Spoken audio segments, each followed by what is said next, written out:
17절에 보니까 주께서 생명의 길을 내게 보이셨다. 구원의 길을 우리에게 열어준 줄 믿습니다. 그래서 오늘 이렇게 하면 좋겠습니다. 우리 생명의 길 속으로 들어갑시다. 생명의 길로 들어갑시다. 오늘 저와 여러분들을 생명의 길로, 구원의 길로 인도하고 계시는 줄 믿습니다. 그래서 식구가 우리 구원의 축복에 참여한 자들,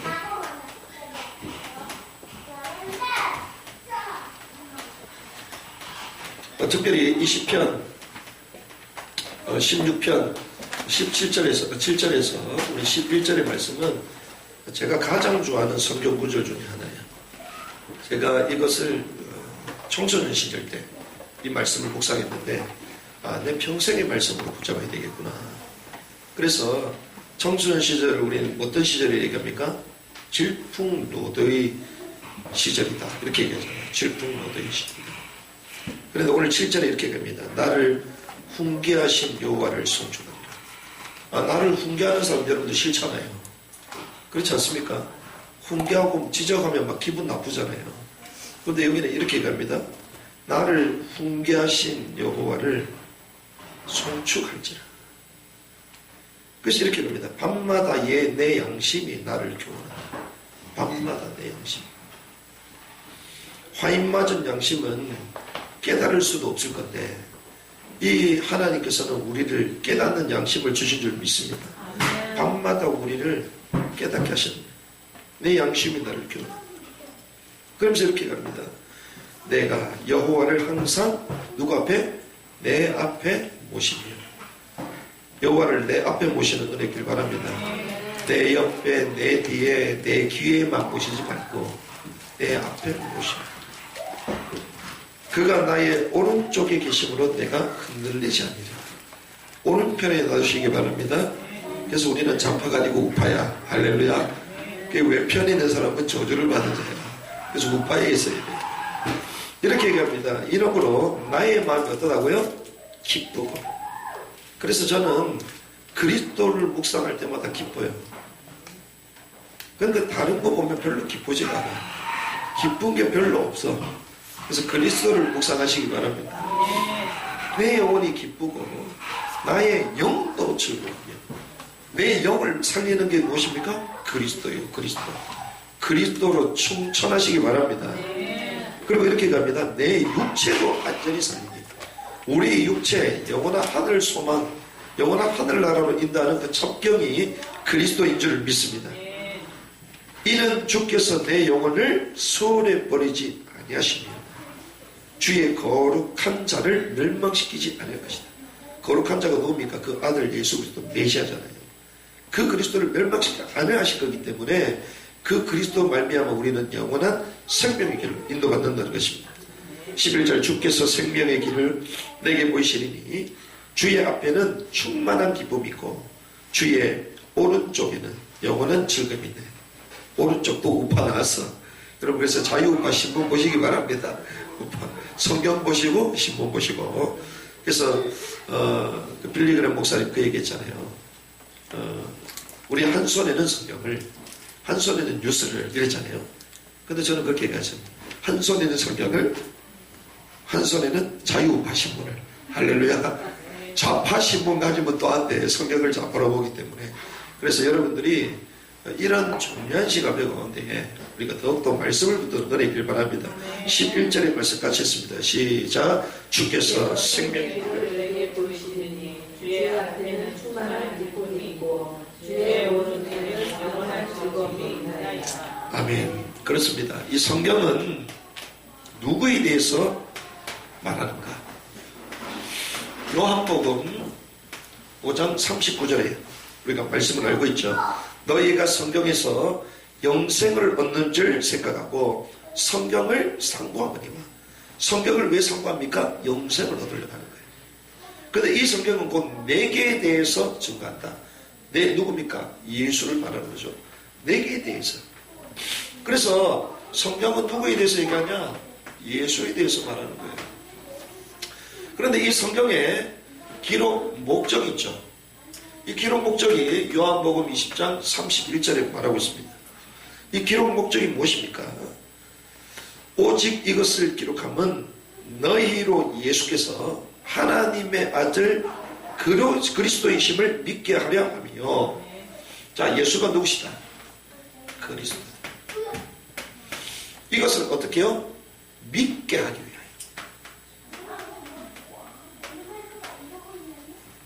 그리고 이렇게 얘기합니다. 그 이름을 무엇을 얻는다고요? 생명을 얻기 위해. 그래서 그리스도 예수를 믿는 자는 망하지 않고 영원한 생명을 얻게 될 줄 믿습니다. 성경이 이렇게 말하고 있는 거예요.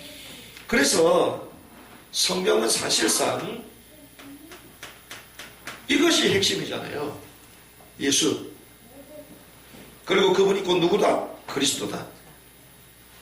근데 그분을 믿을 때에 생명을 얻는다. 이게 전부 다잖아요. 이게 성경의 핵심입니다. 그럼 이 성경의 핵심을 어디부터? 처음부터 알려주죠. 처음부터. 가장 중요한 걸 먼저 말하고 들어가야 되잖아요. 그래서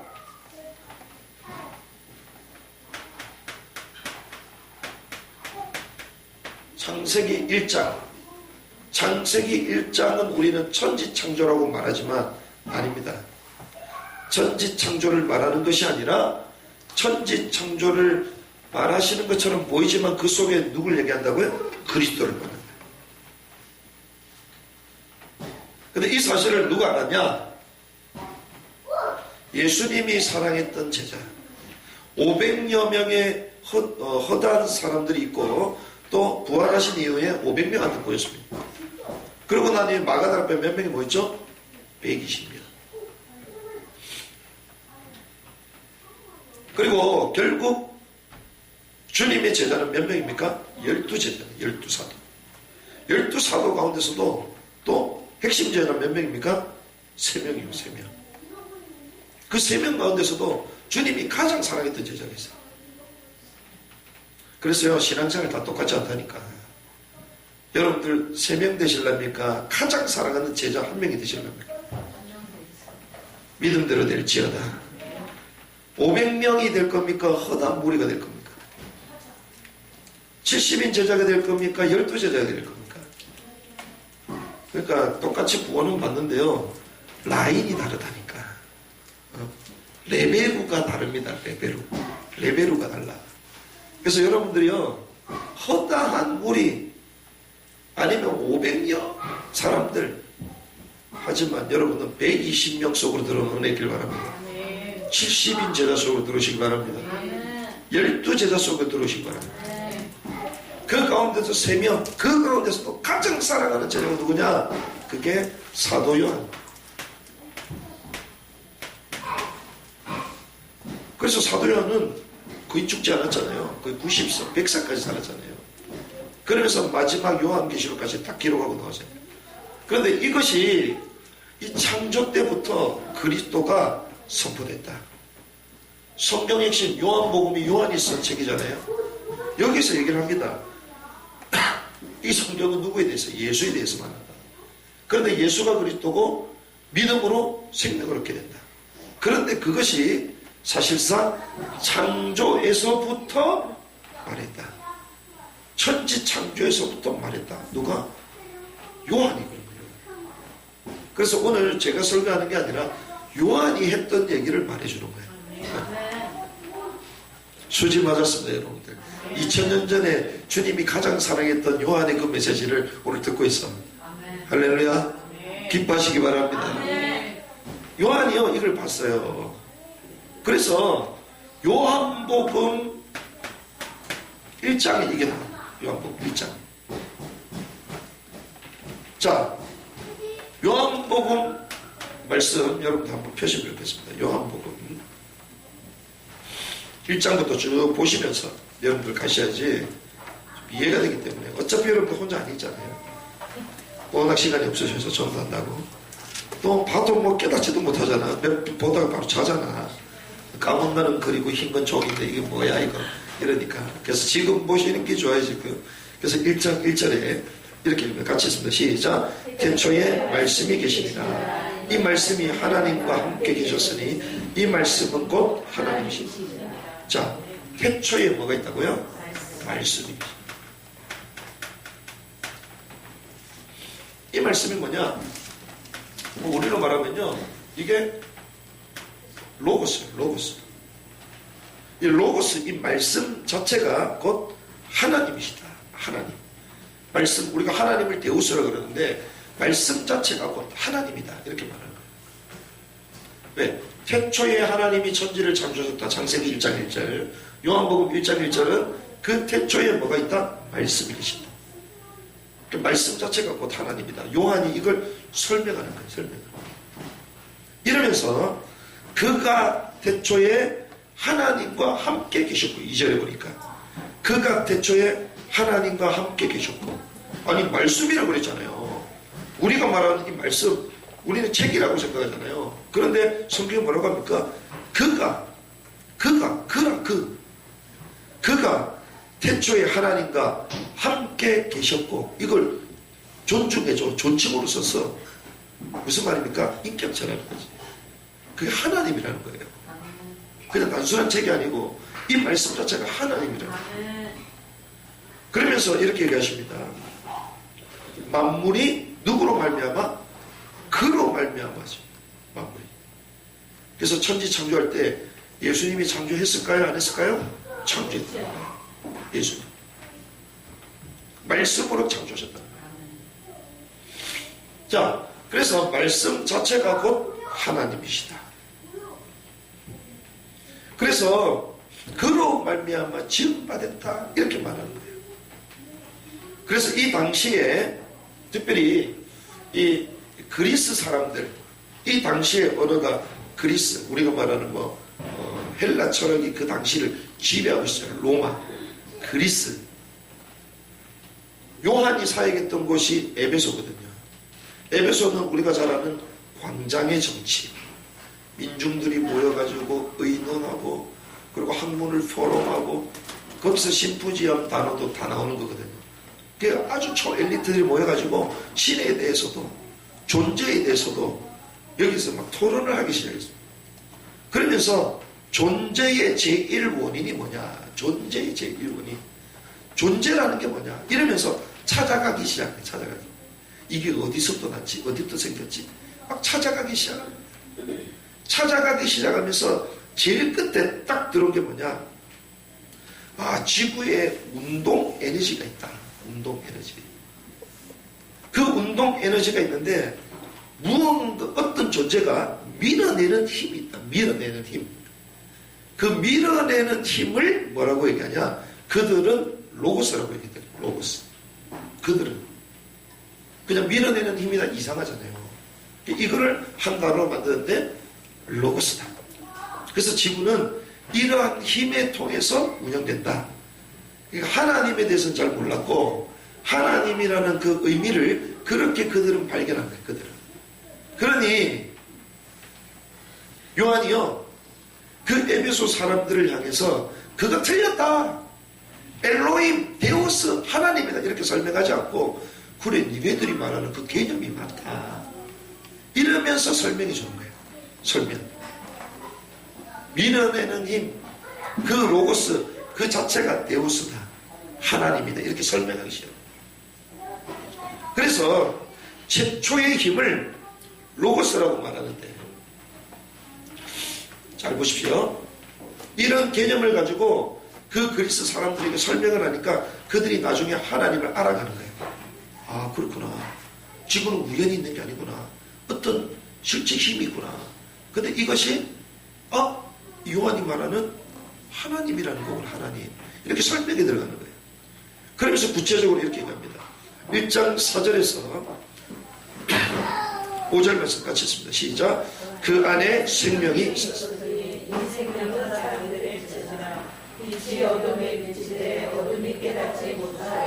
자, 그 안에 뭐가 있다고요? 생명이 있다는 거예요. 그냥 단순하게 밀어내는 힘이 아니라 생명이 있다는 거예요. 생명. 그 안에 생명이 있었는데 그 생명은 뭐다? 사람들의 빛이다. 비춘다. 비춘다. 그런데 이렇게 또 얘기합니다. 5절에 보니까 빛이 어둠을 비치되 어둠이 깨닫지 못하다. 이제 복음을 하나씩 막 드러내기 시작해. 그렇죠? 빛은 어디에 필요하다? 어둠에 필요하잖아요. 근데 사람들이 깨닫으면 깨닫지 못합니까? 못 깨닫고 못 깨닫고. 그래서 우리가 잘 아는 창세기 1장 2절의 말씀 보니까 혼돈, 공허, 흑암, 이 가운데서 1장 3절에 보니까 뭐가 있으라고 말하죠? 빛이 있어요. 빛이 있어요. 이 빛이 뭘 얘기합니까? 태양을 말하는 게 아니에요. 우리 인류에게 비춰주시는 생명의 말씀, 곧 하나님을 말하는 거예요. 이게 비춰졌다는데, 이게. 깨닫는 은혜 길 바랍니다. 이 예수를요, 요렇게 그 사람들에게 설명하는 거예요, 지금. 설명. 왜냐하면 하나님 자체를 모르니까 그들이 가지고 있는 하나님에 대한 개념, 그러니까 존재의 그 개념에 대해서 요렇게 설명에 들어가는 거예요, 요한이. 그래서 혼돈, 공허, 흑암 가운데 있습니다.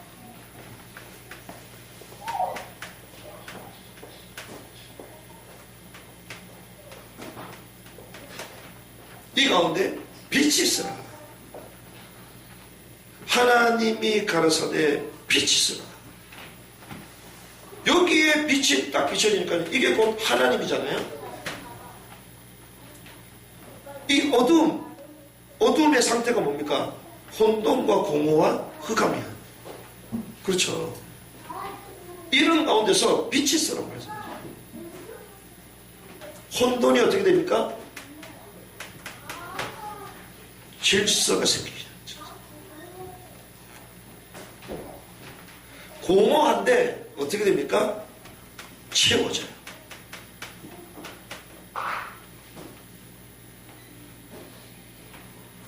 흑암 가운데 있으니까 안 보이잖아요. 이때부터 보이기 시작해. 그렇죠. 빛이 임하니까요, 혼란했던 상태의 질서가 딱 찾아왔습니다. 공허했던 그 상황 가운데 채워지기 시작. 흑암 가운데 이제는 보이기 시작. 누가 임하면요? 빛 대신 그리스도가 임할 때. 여러분들이 각인 뿌리 체질 같으면서 바꿀 필요도 없어.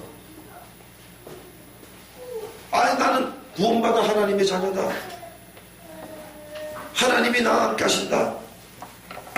그런데 각인 뿌리 체질을 바꿔야 되는데 논리적으로 맞습니까? 논리적으로 안 맞는 게 더 많아. 왜? 하나님이 충만하게 임하시면 끝나는 거예요. 아멘. 그렇죠? 아멘. 여러분들이 혼란스럽습니까? 삶에. 하나님이 오시는 은혜 길 바랍니다. 아멘. 하나님 오시면 끝나는 거예요. 아멘. 여러분들이 막 공허합니까? 공허하니까 이것도 채워야 되고 저것도 하고 막 하잖아요. 하나님이 안 계셔서 그래요. 하나님으로 채우시기 바랍니다. 아멘. 여러분들 안 보입니까? 캄캄합니까? 하나님으로 채우시기 바래요. 아멘. 하나님이 채워지면 보이기 시작합니다. 전혀 안 보이는 거지. 하나님이신 그 말씀, 그리스도 되신 말씀, 이게 채워지면 보이기 시작하는 거예요. 아멘. 아멘. 그래서요, 혼돈 가운데 빠져 있습니다. 그런데 빛 대신 그리스도가 딱 임하면요, 질서가 세워져요. 어디에서부터? 가정에서부터. 질서에서, 질서. 어디서요? 교회에서. 그리고 사회, 국가에서. 이렇게 되잖아요. 하나님이 주신 최초의 기관, 가정. 그리고 하나님이 공동체를 주셨잖아요. 교회 공동체. 그리고 하나님이 실현시키는 나라, 국가를 주셨잖아요. 가정의 머리, 예수를 그리스도로 믿는 가정의 이 호주, 특별히 우리가 뭐 대부분 아버지, 남편이라고 그러잖아요. 이 사람들이 왜 혼란스럽냐? 복음으로 채워지지 않아서 그래요. 그러니까 가정의 질서가 없는 거예요. 위에서부터 혼란스러우니 밑에까지 다 혼란스러운 거예요. 그러면 여러분들이 가정의 머리 지금 역할이 되잖아요. 여러분들이 복음으로 채우시기 바랍니다. 아멘. 하나님이 임하시면요, 여러분들 가정이 질서 있게 탁 가기 시작해요. 아멘. 교회는 무엇입니까? 하나님이요, 사실상 교회는 주의 종을 세우잖아요. 목사를 세웁니다. 그래서 하나님 중심, 성경 중심, 교회 중심, 목사 중심 이렇게 가는 거예요. 교회는. 그래서 목사가 혼란 가운데 빠져있다. 그 성도들 전부 다 혼란합니다. 근데 교회에 막 목사보다 주장하는 사람들 있잖아요. 그 성령 인도를 못 받는 거예요. 자기 생각보다. 하나님이 종을 세우셔서 모든 메시지와 길들을 다 보여주시면, 그래서 우리가 말씀 따라가라 이 말은 단순하게 나 혼자 메시지 받고 그거 아닙니다. 주의 종을 통해서 주시는 메시지가 내게 어떻게 적용돼야 될 거냐. 그럼 주의 종의 의도가 뭔가 그걸 간파할 수 있어야 돼요. 그렇죠? 그걸 모르면요, 교회 필요 없지. 내 좋아하는 설교 전부 다 골라가지고 만족하고 그렇게 살면 돼요. 그렇죠? 근데 질서의 하나님이 그렇게 하신 적이 단 한 번도 없어. 그래서 어떤 교회들은요, 유튜브 뭐 실시간 방송 이런 거 안 합니다. 왜? 그런 가난 신자를 양상시키기 때문에. 절대적인 이기적인 신앙생활 하는 사람을 만들기 때문에. 왜? 내 필요한 메시지거든. 그럼 나는 안 바뀌고 나를 이용하는 거야. 목사도 이용하고 교회도 이용하는 거예요. 예수님이 뭐라고 말씀하니까 아버지 뜻대로 하옵소서. 자기 뜻이 없어요. 그렇죠? 그래서 여러분들은요, 목사를 위해서 생명을 거는 사람 되시기 바랍니다. 이렇게 가야 돼요. 그럼 제 목사님 있으니까 자기한테 무슨 그 말이 아닙니다. 다른 사람이 담임 목사로 왔다 생명을 걸어야 돼. 그게 질서. 그래서 저는요, 저도 뭐 부격자 시절이 있었지만 10년 동안 부격자 생활하면서 제 주장 한 번도 한 적이 없습니다. 내가 이렇게 하겠다 그런 적 한 번도 없어. 목사님이 하라면 완전 순종. 왜? 그게 다니까. 그거 위해서 부격자가 있는 거예요. 그렇죠? 주의 종을 통하여 하나님 교회 공동체를 세워가시는데 그 흐름 가운데 완전 올인하면서 손과 발이 돼서 가는 거예요. 아멘. 하나님이 모세를 세우셔서 여호수아가 절대 순종하고 목잠도 가잖아요. 여호수아가 세워지면 그와 동시에 함께 살았던 갈렙도 이 산지를 내게 주옵소서. 내가 나서겠습니다. 완전 순종도 가잖아요. 그래서요,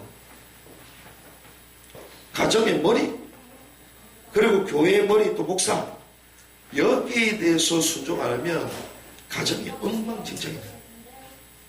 교회가 엉망진창이에요.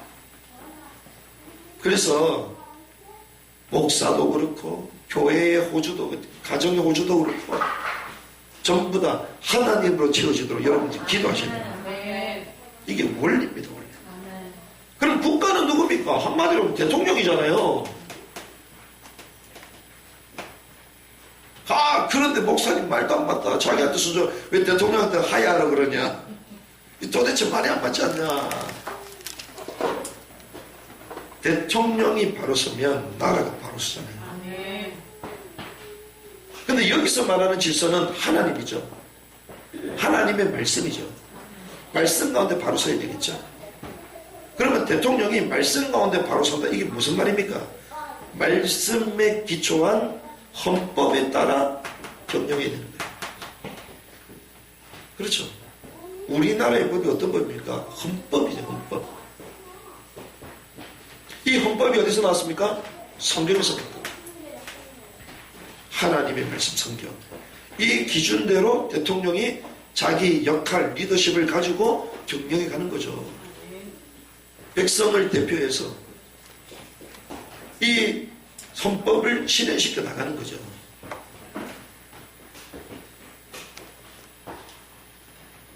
그래서 이 기초 가운데 띄어지는 거예요.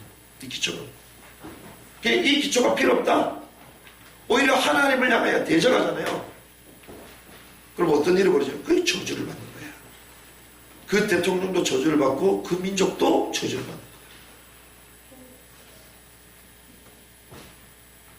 그래서 우리는요, 이런 원리를 알아야 됩니다. 창세기 1장에 이 모든 원리가 다 나와. 그래서 저와 여러분들이요, 복음으로 채우는 은혜 있기를 바랍니다. 아멘. 흑암이 떠나갈지어다. 아멘. 떠나가야 돼, 흑암이. 나를 잡고 있는 흑암이 뭔지를 모르면 되겠어요? 그러면서 말로는 복음이야. 뭐가 복음이야? 복음 아니야, 그거는.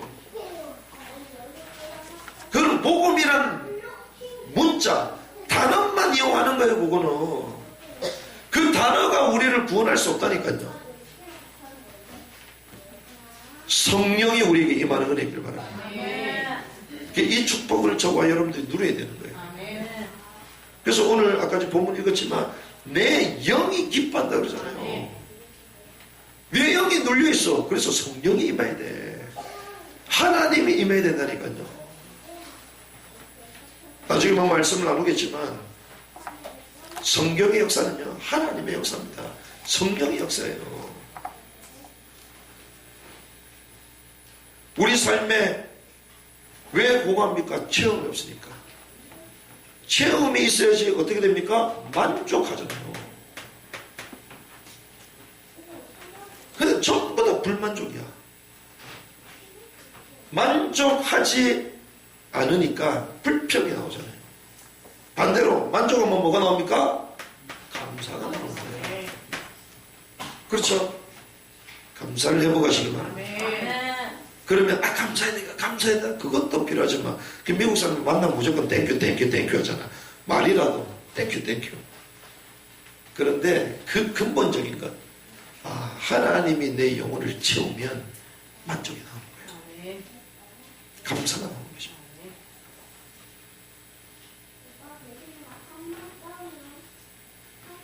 우리 인간에 그 조그만 구멍이 있는데 그 어떤 것으로 채울 수가 없잖아요. 그 창조주께서 만드셨는데. 근데 재밌습니다. 무엇으로 채울 수 있다고요? 창조주가 오셔야지 채워지는 거예요. 하나님이 오셔야지만 채워지는 거예요. 세상에 그 어떤 것 채울 수 없어요. 하나님으로만 채울 수 있는 거예요. 그래서 누가 와야 돼요? 하나님이 오셔야 된다. 우리로 말하면 지금 이 시대는 어떤 분이 오셔야 되냐? 로고스가 오셔야 되고 성령님이 오셔야 되는 거예요. 그렇죠? 그래서 예수를 그리스도 영접했다. 그는 말만 영접한 거야, 말만. 그리고 내 영혼이 이제는 하나님 앞에 내가 웰컴 주인으로 모시겠습니다. 그 선언이 아니야. 그럼 이제 본격적으로 누가 임해야 돼요? 성령이 임해야지.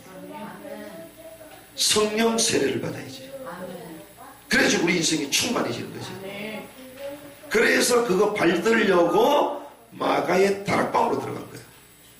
그렇죠? 그 제자들이 예수님, 하나님 본체, 그 예수님과 3년만 동안 같이 다녔다니까. 그런데 성령 역사가 없었어요. 구원받았습니까? 구원 안 받았어. 그 증거가 뭐냐? 가룟 유다. 예수님과 3년 동안 같이 함께 했잖아요. 구원 받았습니까? 구원 안 받았어. 그러면 우리가 영접기도 했다면서요. 구원 받았냐? 구원 안 받았어. 왜? 성령이 임하지 않았는데. 교회 가가지고 임직식 하고 구원 받았습니까? 구원 안 받았다니까. 구원만 했다니까. 그럼 생각해 보시라니까요. 예수님과 함께 있었던 사람도 구원 못 받았는데 하물며 우리에게냐. 그렇죠? 그러니 구원받았다 착각하면서 모든 걸 다 하는데 마음은 공허해. 웬일입니까? 모든 헌신 사역은 다 하는데 순간순간 흑암에 잡혀. 성령이 임하는 은혜길 바랍니다. 아멘. 그래서 내년부터는요, 우리 교회는 이제 성령운동으로 들어가. 아멘. 할렐루야. 아멘. 우리 교단의 최초 선언이 최초 선언. 성령운동하는 교회로 간다. 아멘. 그래서 성령님과 이제는 두루두루 다니며 현장을 이제는 정복해야 돼요. 아멘. 공허함을 채우는 것. 하나님만이 하실 수 있습니다. 흑암의 가운데 있으니까 안 보이잖아요. 하나님 왜 한번 열어주세요, 열어주세요. 야, 네가 성령 충만하면 된다. 성령이 임하면 된다.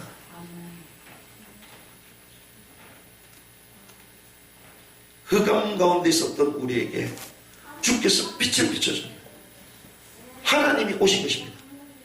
그런데 어둠이 있으니까 거부한다 그러잖아요. 거부한다. 그래서 요한복음 1장 12절에 뭐라고 합니까? 영접하는 자, 그 이름을 믿는 자들에게 하나님의 자녀가 되는 권세를 주셨으니. 영접하면, 이 빛을 받아들이면, 그러면서 딱 결정타를 내리잖아요. 1장 14절 말씀이 육신이 되어 우리 가운데 거하신다. 성경에서는 흑암의 의미를 다양하게 쓰는 것처럼 보이지만 가장 함축적인 의미 단 한 가지입니다. 사단입니다. 사단의 권세에서 벗어나게 하십니다. 벗어나는 은혜의 길 바랍니다. 사단의 권세가요, 광명의 천사로 우리의 가장 약점, 우리의 일상, 전혀 상상지도 못했던 그걸 우리는 미혹이라 그러거든요. 미혹시켜 그냥. 그래서 맞다고 생각하고 산다니까. 이게 미혹 상태에 들어가 있는 거예요. 깨닫는 은혜의 길 바랍니다. 깨달아져야 돼요. 이게 혼미한 상태가 있는데 몰라. 그 성경 얘기하잖아요. 요한 고린도후서 11장 14절 뭐라고 합니까? 사단은 광명한 천사로 가장해서 우리를 미혹한다. 광명의 천사. 우리가 원수 같은 사람이 아니라니까. 광명의 천사. 우리가 가장 존경하고 가장 사랑하고 가장 의지했던 그 사람이 나중에 광명의 천사. 여러분들 주변에 그 사람 없습니까? 가장 신뢰하는 사람이야. 근데 사기꾼이 가장 신뢰부터 주잖아. 맞추는 거죠. 여러분들이 목사를 신뢰하잖아요. 신뢰하지 않길 바랍니다. 기도하셔야 돼. 기도. 사람은요 다 똑같아요. 그래서 성령 충만 받도록 날마다 기도하셔야 돼요. 그래서 주 예수를 믿어라. 그래야하면 너와 내 집이 구원을 받게 될 것이다. 누구 목사를 믿어라. 구원받 그렇게 얘기 안 했다고. 그렇죠? 그래서 얼마든지 여러분들이 전적으로 믿고 있잖아요. 지금은 이게 복음 맞아. 할렐루야. 성경만 말하니까 이건 복음 맞아요. 또 내가 목사가 강명의 천사를 이랬더니 이 말도 들었지 말이야. 이렇게 깨닫지 말고 이게 정확한 복음이에요. 복음. 사단의 권세에서 벗어나게 해방하게 하십니다. 그래서 하나님은요 처음부터 우리에게 뭘 주셨냐? 그리스도를 주신 거예요. 처음부터 저와 여러분도 그리스도를 통해서 뭘 받도록? 구원받도록 하신 거예요. 그래서 구원받은 자가 이제는 어떻게 살아야 되는가? 성도의 삶. 여기에 대한 이 설계도를 처음부터 창세기 1장에 다 주신 거예요. 여러분들의 것 되는 은혜의 길을 주님을 축복합니다. 이게 여러분들 것이에요. 여러분들 것. 그렇죠? 그래서 하나님이요 구원의 축복. 어떤 사람이 뭐 구원 계속 구원만 얘기하니까 좀 다른 거 하면 좋겠다 이런 얘기 살살 들리는데 뭐 그럴 수 있지. 그 성경하고 우리가 옛날처럼. 그런데요, 창세기 1장 처음부터 구원만 계속 와요. 근데 감사하죠. 한편으로는 우리가 구원에 대한 메시지를 오래 계속 나누고 있잖아요. 그러니까 하나님이 구원 충천하게 하셔. 무슨 말이냐? 구원과 복음에 대해서 더 깊게 하나님이 열어가시는 거예요. 그래서 우리는 언제든지 말씀 따라 말씀 따라 가다 보면 하나님이 그 주신 말씀 통해서 그대로 역사하시는 거예요. 우리가 만약에 다른 짓 했다, 다른 거 했다. 그럼 이런 메시지를 하나님 우리 알게 하실까요? 성령이 더 받는 은혜 길 바랍니다. 그래서 하나님이요, 구원의 축복, 여기에 진정 참여한 자들로 우리를 부르신 거예요. 이 창세기 1장 이 설계도를 우리에게 전부 다 준비하시고 지금 저분들 부르신 줄 믿습니다. 그래서 우리는 구약에 나오는 인물들을 좀 볼 필요가 있어요. 구약에 나오는 인물들 가운데에 하나님이 이렇게 완벽하게 창조하셨잖아요. 그렇죠? 완벽한 구원의 스토리를 우리에게 예정하시고 창세기 1장 1절에서부터 빛 대신 그리스도 복음을 선언하시면서 이제는 이 빛을 영접할 때 구원받은 하나님의 인생이 시작된다. 처음부터 선언하셨잖아요. 그 구원받은 하나님의 사람은 혼돈에서 질서로 공허에서 재앙으로 흑암에서 해방되고 보이는 인생으로 하시겠다 다 알려주셨잖아요. 그런데 인간이 뭐 했습니까? 창세기 3장 사건, 하나님의 말씀에 불순종하면서 이 축복을 다 거부했잖아요. 거절했잖아요. 그래서 하나님은 처음부터 창세기 3장 15절을 주신 거예요. 여인의 후손, 이게 빛 대신 그리스도를 말하는 거예요. 여인의 후손이 누구? 뱀의 머리를 상할 것이다. 사단의 권세를 꺾고 우리를 다시 구원하실 것이다. 처음부터 뭐요? 메시아의 언약을 주십니다. 사실은 우리가 지금까지 신학적으로 배운 게 최초의 원시복음이 뭐냐?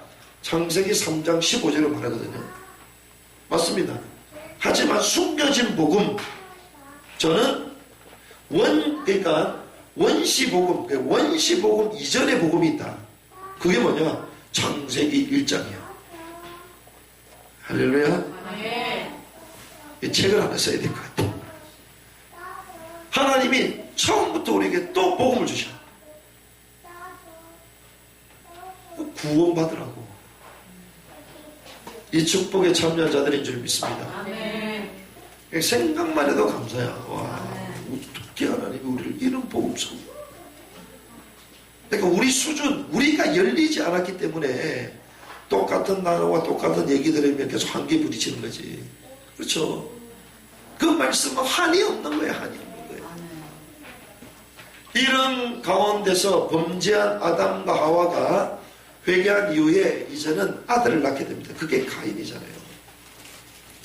그런데 이 창세기 4장을 보면 이 가인이 결국 제사에 실패하잖아요.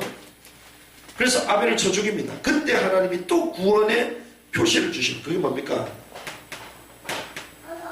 가인에게 표를 주십니다. 이 표를 보여주면 너는 죽지 않을 거다. 이게 구원의 표시를 말하는. 그런데 가인은 이것도 거부합니다. 그래서 자기의 종족들을 만들어내면서 하나님 없는 성을 짓기 시작하죠. 그때 주님은 이 구원의 흐름을 이어가기 위해서 4장 25절에서 26절의 말씀 보니까 다른 씨를 주십니다. 아담과 하와에게 다른 씨를 주세요. 그래서 이 구원의 축복을 이어가도록 하시는데 그때 나오는 인물이 누구냐? 에노스입니다. 에노스 시대의 사람들이 비로소 여호와의 이름을 불렀더라. 뭘 해보겠습니까? 구원을 해보겠고 예배를 해보겠고. 예배. 그렇죠. 에노스 시대. 그러니까 하나님이요, 이 타락한 시대도 결국 이 구원의 축복을 계속 회복시킵니다. 이런 시대 이후에 이제는 네피림 시대가 접어듭니다. 하나님 없는 사단에게 사로잡힌 네피림 시대. 무엇으로 가득 찹니까? 죄악으로 반영했습니다.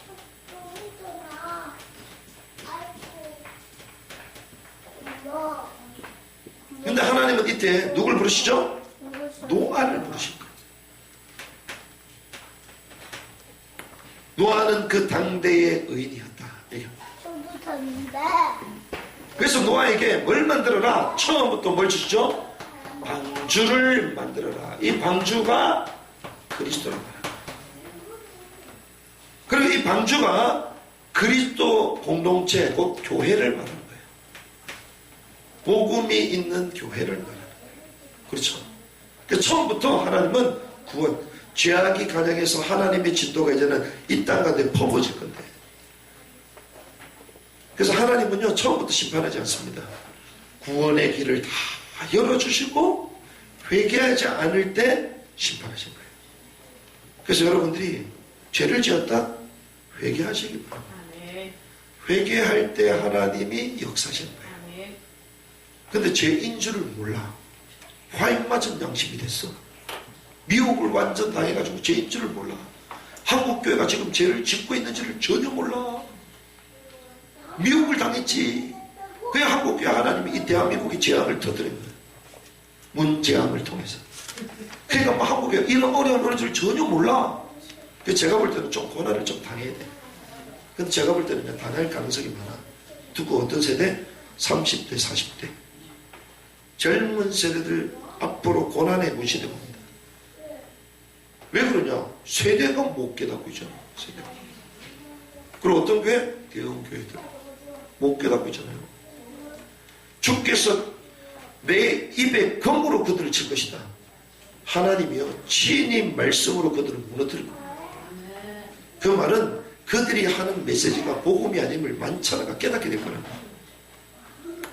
그래서 거기서 사람들이 뛰쳐나올 겁니다.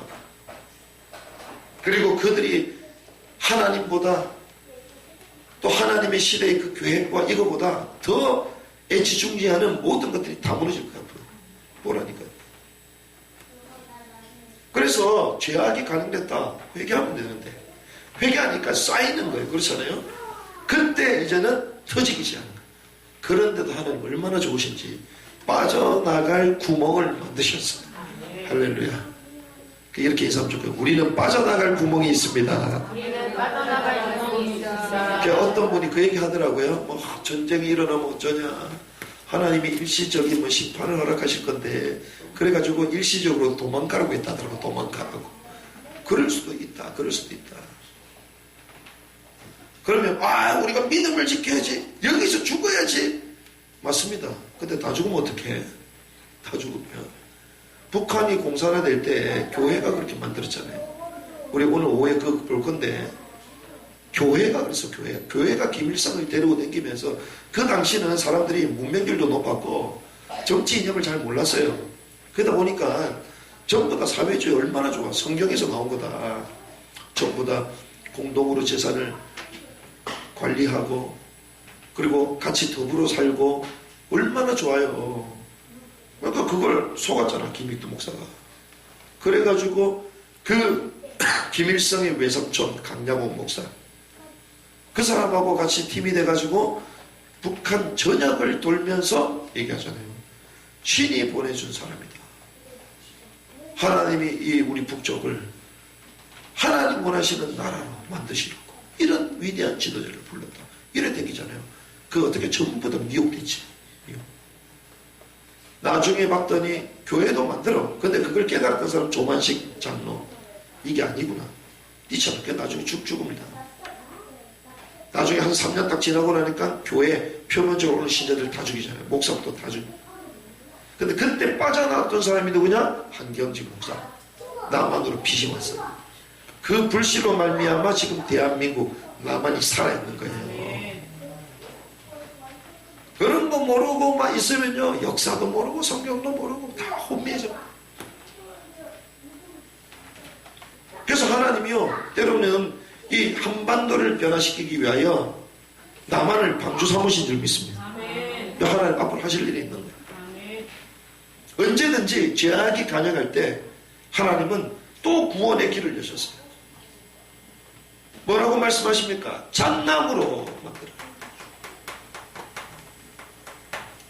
잣나무는 물에 썩지 않거든요. 자, 썩지 않는다. 무슨 말입니까? 썩지 말아라. 우리가요, 세상에서 어떻게 된다고요? 썩지 말아야 돼. 자, 복음 갖고 있는데 끝났다. 아닙니다. 끊임없이 우리는 죄를 생각하는 우상 공장이에요. 우리 마음은 우상 공장이다. 종교의 칼빈이 얘기했다니까. 그래서 바울이 어떻게 합니까? 나는 날마다 죽노라. 아니, 그렇게 복음 충천한 바울이요, 날마다 죽는데 복음 누리라 해야지. 나는 복음 갖고 있으니까 마음껏 누려. 바울이 이래야 될 거 아니야. 근데 바울이요, 자기 자신의 남에 대해서는요 아주 복음으로 관대합니다. 복음으로 지원하고 일으켜준, 괜찮다고 하고 막 복음으로 말해.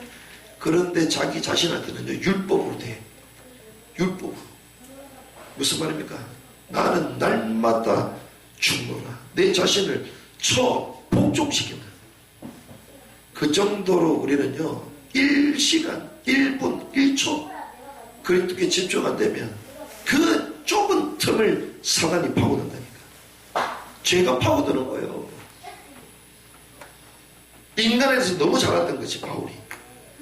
그래서 우리가 세일에 지금 하면서 종교개혁 하잖아요. 종교개혁 영상도 제가 다 준비를 해놨고, 또 종교개혁에 대한 또 메시지를 지금 준비를 하고 있는데, 그게 우리가 다 뒤집어져야 돼. 그래야지 하나님이 우리를 남은 자로, 마지막 제2의 종교개혁 시간표로 하나님 마지막 역사를 이룰 지역들로 우리를 인도해 가시는 줄 믿습니다. 그래서 세수는 세 부대에 담아요. 자, 썩지 않는다. 무슨 말입니까? 썩지 않아야 되겠습니다. 썩지 않는다. 무슨 말이죠? 구별되라는 거잖아요. 거룩해져야 된다는 거잖아요. 거룩. 근데 거룩의 핵심이 뭡니까? 어떻게 거룩하게 되죠? 말씀과 기도로만 거룩하게 돼요. 디모데후서가. 무슨 말입니까? 말씀과 기도. 여러분들 말씀과 기도에 전념하시기 바랍니다. 그래서 내년부터는 우리는요 말씀에 집중할 수 있도록 틀을 만들어줬잖아요. 말씀에만.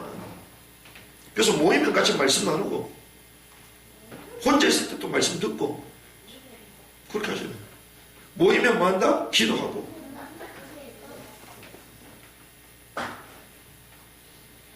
그래서 방주는 만들었는데 참나무를 안 만들었어. 그러면 떠 있으면 떠 있을수록 수장돼. 물속으로 다 침몰해. 그렇죠? 복음 붙잡았는데 말씀과 기도 완전 오래 못한다? 더 고난이야, 더 고난. 그렇죠? 방주라는 이 틀 속에서 죽어. 틀 속에서. 방주에 차라리 안 들어갔으면 마음껏 수영이나 하고 돌아다닐 건데. 그렇죠? 그리스도 예수 믿었다 이러면서 말씀 기도 안 되면 교회 틀 안에서 시달리면서 죽어. 깨닫는 은혜길 바랍니다.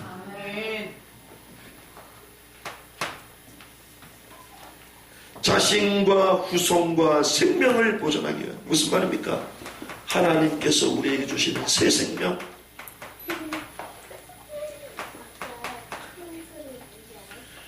죄악을 멸하시기 위하여 주님은 죄악으로 심판하셔야 되잖아요. 그 말은 하나님이 새 시대를 열겠다는 거예요. 그래서 여러분들이요 이제 방주를 만드는 은혜길 바랍니다. 장남으로 만드시기 바랍니다.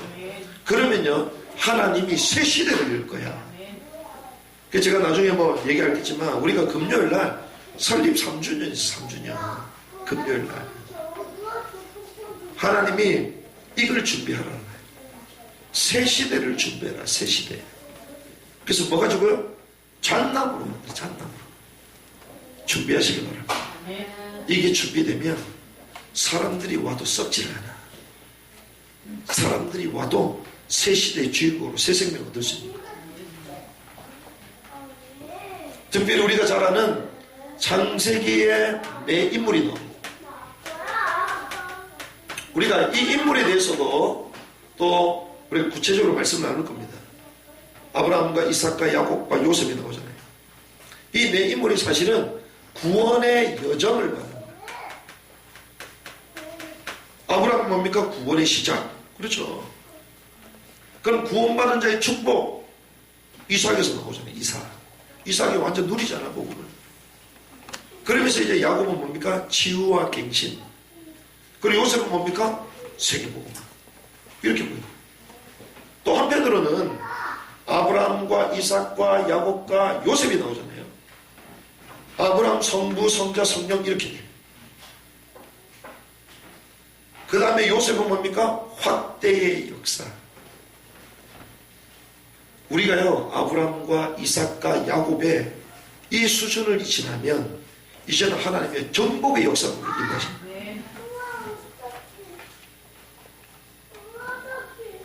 그래서 이 네 인물도 다 구원의 여정을 말하는 거예요. 특별히 구약에 나오는 열왕기상 19장 1절에서 20절 능력의 선지자가 나오잖아요. 엘리야. 그리고 엘리사 나오잖아요. 이것도 구원을 말하는 거예요. 우리는 그냥 단순하게 막 능력 받아라 말하잖아요. 능력 받아서 뭐 할 건데 구원입니다. 구원. 무슨 말입니까? 갈멜살 전투에 싸워서 이겼음에도 불구하고 자기를 죽이겠다는 그 얘기를 듣고 이 엘리야가 호렙산에 가잖아요. 로덴나무에서 죽음을 구하고 있을 때 주님께서 힘을 호렙산에 이르게 하십니다. 거기에서 주님께서 불로 그리고 능력으로 이렇게 임재하지 않으시고 세미한 음성을 하는 세미한 음성. 세미한 음성이 뭡니까? 하나님의 말씀이거든요. 그럼 우리도 세미한 음성을 들어야 되겠다. 가만히 있어야 되겠다. 세미한 음성이 안 들립니다. 왜? 평상시 때 들은 게 생각났거든. 그렇죠? 그래서 말씀을요, 어렸을 때부터 계속 드리고 있네요. 그럼 어느 순간 세미한 음성이 말씀 깨닫게 해서 성령께서 우리를 바꾸시는 거예요. 세미한 음성. 세미한 음성이 와서 뭐라고 합니까? 왕을 세워라.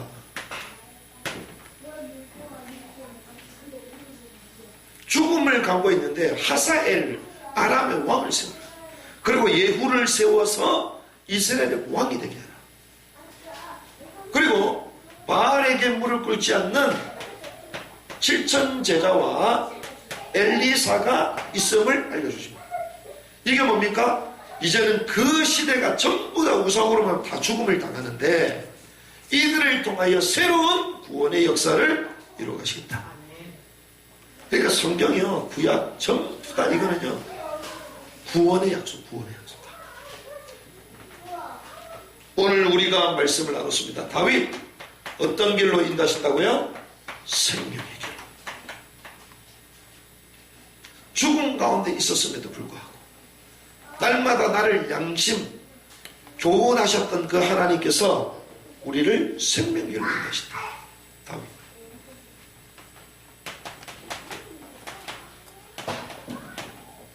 신약의 인물들이 나옵니다. 예수님께서 제자들을 부르시고 마태복음 10장 1절에서 42절 말씀 보니까 12제자를 파송하시잖아요. 이게 다 뭡니까? 구원의 여정, 전도. 그렇죠? 구원의 여정. 전도가 뭡니까? 구원의 길을 전하는 거잖아요. 그러니까 신약에도요, 전부 다 구원의 축복을 여기에 참여한 자들을 말합니다. 여러분들도 이 흐름 가운데 들어와 있는 줄 믿습니다. 그러니까 구원 받자마자 하나님은 이 흐름 가운데 우리를 인도하는 거예요. 그래서 마태복음 16장 13절에서 20절 현장에 가보니까 구원의 비밀을 아는 사람이 있다 없다? 거의 없다. 그래서 뭘 말해라? 올바른 복음을 말해라. 그렇죠? 주는 그리스도시요 살아계신 하나님의 아들이십니다. 올바른 복음. 우리가 지금 올바른 길에 서서 이 중요한 또 나라를 위해서 기도하잖아요. 그러니까 우리가 한 번도 못 봤는데 갑자기 연락이 왔어. 강화문에 오시냐? 옵니다. 자기네들이 간장게장을 갖다 주겠대. 이게 도대체 무슨 말이냐? 젊은 사람들 가운데 이거 하는 분이 없는데 젊은 목사님 부부가 이걸 하다가 너무 감동돼가지고 간장게장을 해가지고 오겠다는 거예요. 그저 뻥인 줄 알았지. 진짜였어. 어디서 왔냐? 광주에서, 전라도 광주에서. 여러분들 전도자의 길에 서 있길 바랍니다. 의의 길에 서 있길 바랍니다. 거기에 가면요, 하나님 이런저런 사람, 냉수 한 그릇도 하나님이 상 받는다 그러는데, 그래서 우리가 바른 복음과 이 시대에 정확한 미션, 시대가 필요로 하는 정확한 메시지, 그게 복음이잖아요. 그걸 전달하면 하나님이 우리를 구원의 역사 속, 하나님이 원하시는 전도자의 반열 속 우리를 인도해 가시는 줄 믿습니다. 이 신약 인물도 똑같습니다. 그래서 주님이 부활하셔서 뭐라고 얘기하십니까? 제자들을 따로 부르시잖아요.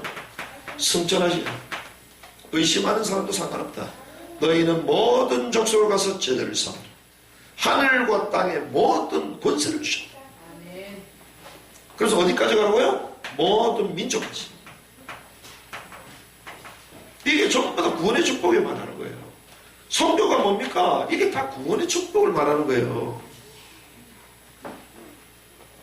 그래서 많은 사람들이 사도행전 1장 4절에서 8절 말씀을 보니까 이스라엘 회복하님이 이때니까 하나님, 그때 주님이 말씀하십니다. 일단 그러면 성령 충만함을 받아라. 너의 관심은 그게 아니다. 이스라엘 나라 회복이 중요한 게 아니다. 성령 충만함부터 받아라. 그러면 땅 끝까지 내 증인 될 것이다. 성령 충만 받아라. 그래서 이들이 어디에 모였습니까? 오순절에 모였잖아요. 마가다락방에 모였잖아요. 이게 오순절 역사예요. 사도행전 2장. 오순절 날이 임의를. 이 언약을 붙들고 오로지 기도했더니 뭐가 임했다? 오순절 날이 임의름이에요. 불의 혀 같은 것이 갈라지면서 방언이 터지기 시작했잖아요. 15개 민족이 모였습니다. 그 민족으로 향하여 이 흐름이 확산된 거죠. 구원의 축복이 예루살렘에서 이제는 이방 땅으로 전달되기 시작합니다. 그런데 재미난 사실은 세례를 받는 사람이 몇 명요? 3,000명. 그래서 부흥은요, 단시간에 됩니다. 할렐루야. 준비하시기 바랍니다. 여러분들 준비를 하셔야 돼. 요즘 뭐 한 사람 왔다 가고 한 사람 왔다 가고 지금까지 그랬잖아. 한 사람 와도 깜짝 놀래. 와, 저 사람 왔구나. 어떻게 해야 될지 몰라. 어색해가지고 가만히 있어. 가만히 있으니까 또 가만히 가더라고. 이렇게 지금까지 우리가 있었는데 성령 충만하면요 3,000명이 전에 갑자기 와. 근데 재밌습니다. 이게 지금 어디에 일어나고 있어요? 대한민국에 일어나고 있어요. 지금은 어디서? 광화문에서. 사람들이요 마가다락방에 모여가지고 전부 다 구원의 길 그리기 훈련, 집중훈련 해가지고 10일 동안 밖에 나가서 한 200명씩 300명씩 만나가지고 구원의 길 전부 다 그려가지고 거기서 100명 가운데 10명 가운데 한 사람씩 영접시키고 이래가지고 3,000명 세례 준 게 아니라니까. 그렇죠? 그냥 10일 동안 모여서 기도하는데 하나님의 말씀의 역사로 세례를 받게 된 사람이 몰려든 거예요. 그냥. 그러니 3,000명. 지금 광화문 집회가 일어나는데 이 사회학자들이 몇 명으로 보냐, 예수 영접한 사람, 예수 믿겠다 결단 돌아온 사람이 12만 명. 12만 명. 10월 달부터 거죠. 10월, 11월. 왜? 성령이 임하니까. 사람들이 와가지고 말도 못해 그냥 눈물을 흘려 와가지고 그냥 자기 평생 절을 다녔는데 나 교회 가야 되겠다고, 이제 예수님 믿어야 되겠다고. 성령. 그래서 뭐 했습니까? 이들이 모이기를 힘썼어요. 그래서 모이라 이럴 때만 모이고 날마다 집중을 하시기 바랍니다. 얘기 안 하도 모여져야 돼.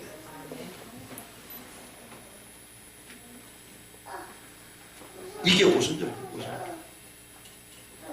그런데 결국 뭐가 세워집니까? 이들이 모여서 기도하면서요, 하나님이 구원받은 사람들을 날마다 더하게 하시면서 현장마다 뭐가 터져요? 말씀. 그래서 우리는 이 시간표를 딱 보고 있습니다. 강화문에서 사람을 하나님 붙여주시는데 거기서 뭐 해야 되냐? 말씀 운동해야 돼. 여러분들에게 연결된 사람들 연락처 받아가지고 소통하면서 이제는 어떻게 치고 들어가면 말씀 운동해야 돼. 그렇죠.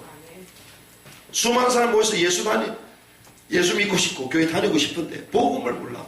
그래서 우리 이창현 목사님은 가가지고 들이대가지고 막 설명하니까 예수 영접하고.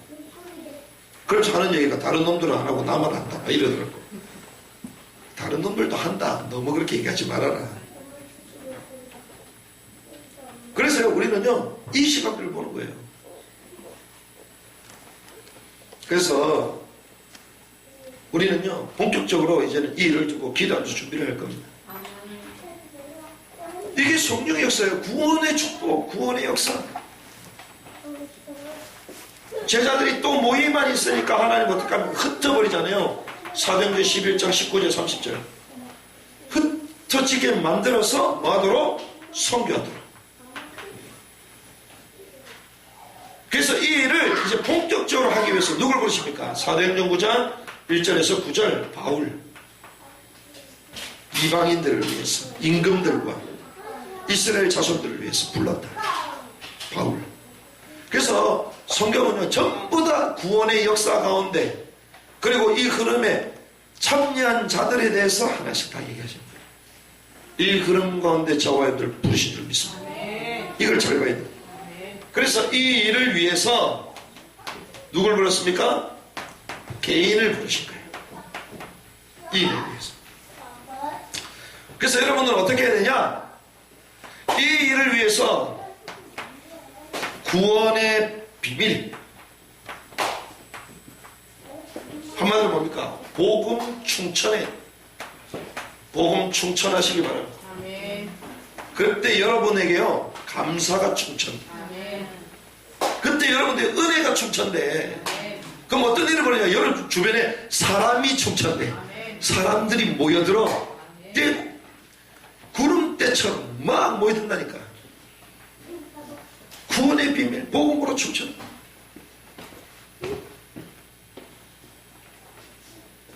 그래서 감사하게도요, 우리가 하나님께 부족하고 연약하지만 그래도 우리 중심을 다해서 인도받아야 되겠다. 하나님 원하는 인도를 받아야 되겠다. 그런데 이 애국운동이 우리하고 무관하지 않은 거예요. 메시지 흐름이 같아요. 메시지 흐름이. 이런 메시지를 하게 되고, 그리고요 뭐라고 얘기하냐? 복음 충천해야 된다고 얘기하더라고요. 복음 충천. 우리가 오래 주셨던 메시지 복음 충천이잖아요. 그 영상을 내가 찾아가 찍어갖고 줄게. 이번 성경 세미나 갔더니 복음 충천해야 된다.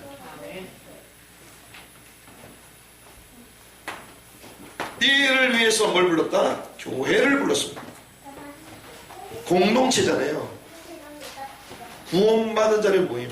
여러분들 혼자 해도 되지만 하나님 이제 팀이 되라. 그래서 교회를 부르신 거예요. 저와 여러분들 팀으로 부르실 줄 믿습니다. 그래서 우리가요 어떤 교회로? 복음 회복하는 교회. 어떤 의미에서는 제2의 건국의 시간표, 제2의 종교교육의 시간표입니다. 지금. 그럼 우리 교회도 어떤 시간표냐? 제2의 설립이야. 어떤 의미에서는 재개척이야. 재개척. 그런 시간표 지금. 그래서 영상 보시면 바꿔야 될 판이야 지금. 새롭게 시작한다. 우리도 복음 회복하는 거예요. 이 일을 위해서 하나님 누굴 부르셨습니까? 대한민국을 부르신 거예요. 특별히 어떤 국가로? 기독교 국가. 여러분들 태어났는데 북한에 태어나면 어쩔 뻔했습니까? 태어났는데 김정은이를 섬겨야 돼. 여러분들 세대는 김정일이잖아요. 김정일. 또 김일성인 분도 계실 거고, 눈을 뜨고 응애 했는데 누가 쳐다보고 있어? 위리암 티엄 수령이 김일성이 쳐다보고 있어. 날마다 그것만 쳐다봐야 돼. 웬일입니까? 근데 하나님이요, 이 대한민국, 여러분들 태어났는데 모리타니에서 태어나면 어떻게 모리타니에서? 맨날 밥 먹는데 막 모래까지 씹어 먹어야 돼. 이빨이 안 좋아가지고. 근데 그게 운명인 줄 알고 살아. 우린 치과보험까지 들고 있는데. 그런 나라, 그런 나라. 근데 하나님이 하필 기독교 국가. 왜? 기독교 건국. 이렇게 하면 세워졌잖아요. 잘 생각해 보세요, 여러분들. 역사적으로 보셔야 됩니다. 우리가요, 일제 식민지 가운데 있었습니다.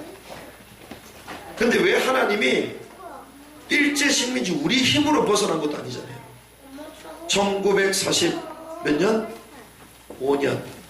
며칠? 8월 6일. 8월 6일. 그리고 두 번째가 며칠? 8월 9일. 그 영상 잘 보시.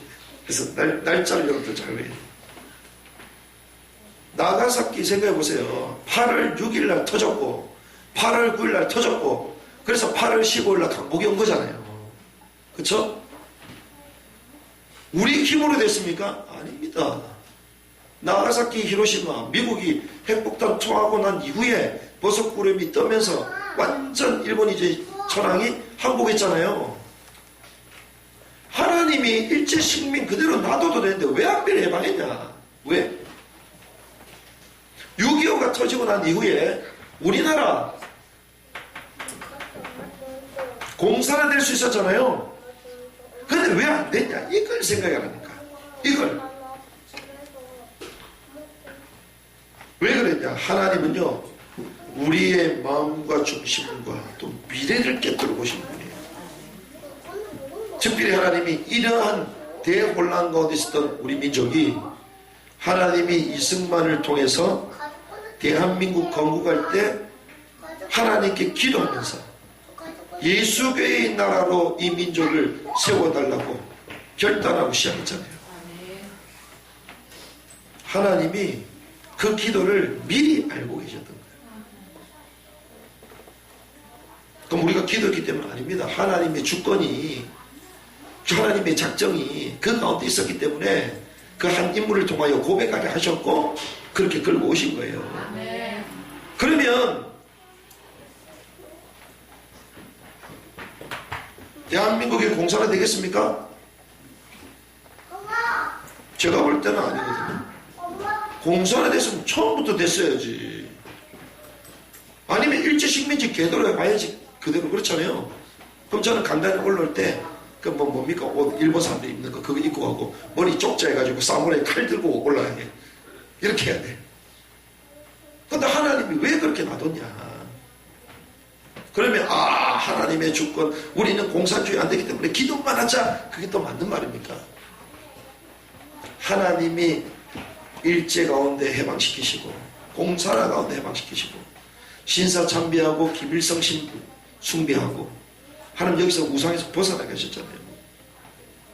하나님 왜 그렇게 하셨냐?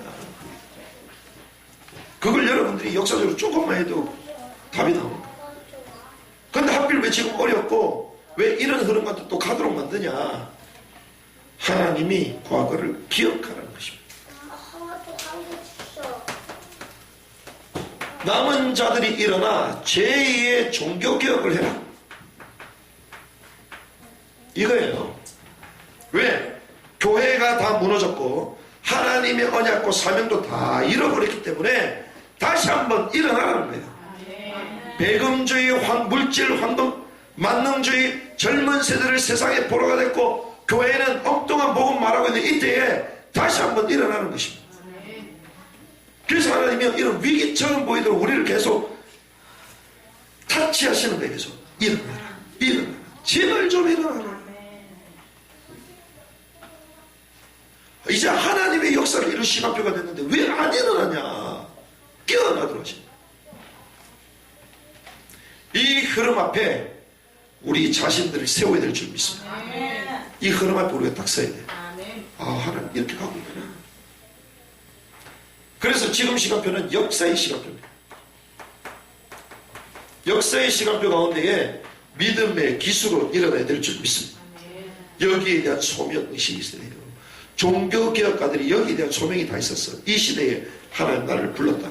그래서 생명을 걸고 화형을 당하고 교수형을 당하고 이렇게 했다고요. 그 가운데 믿음으로 또 일어서니 거기에 준비된 숨어 있었던 남은 자들이 루터를 막 돕기 시작합니다. 성주들이 막 일어나요. 우리는 막 중직자들이죠. 막 일어나. 그래가지고 막 죽음 위기 가운데 있었던 로마, 그래 그 독일의 사람들이 자기를 교황청에서 잡으러 오고 이럴 때마다 그까 루터가 사라져. 누가 빼돌리냐? 성주들이.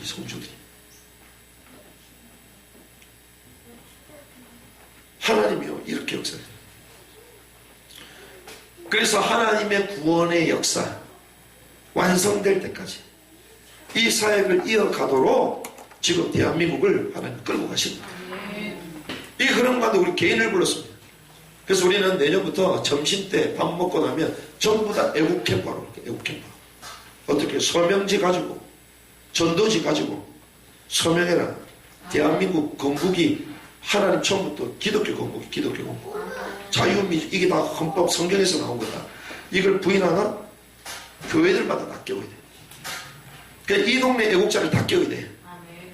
그런데 이 동네 애국자들이요 그 사실을 알고 눈을 뜨잖아요. 그럼 어느 교회로 올까요? 올 수밖에 없지. 불신자들 막 쏟아져 와. 교회에 좌파들 올 필요 없어. 그렇죠. 좌파들이 갖고 있는 생각하고 성경하고 안 맞아요. 와가지고 변화되든지 안 바뀌려면 올 필요가 없어. 그럼 누가요? 바른 생각 갖고 있는 성경적인 생각을 갖고 있는 그들이 복음을 더 빨리 알아들어요. 그 사람들 전부 다 함께 우리는 이 구원의 역사를 이루어가는 것입니다. 이 흐름 앞에 하나님 우리를 불렀기 때문에 지금 역사적인 시간표예요. 루터는 한 사람이었잖아. 근데 우리 한 사람이 아니야. 12제자가 준비됐잖아요. 할렐루야. 그 흐름 가운데 우리를 부르신 줄 믿습니다. 이렇게 축복합시다. 구원의 축복에 참여했습니다. 제2의 종교개혁을 이뤄냅시다. 이 축복 가운데 한 주간도 쓰임받는 은혜가 있기를 주님으로 축복합니다.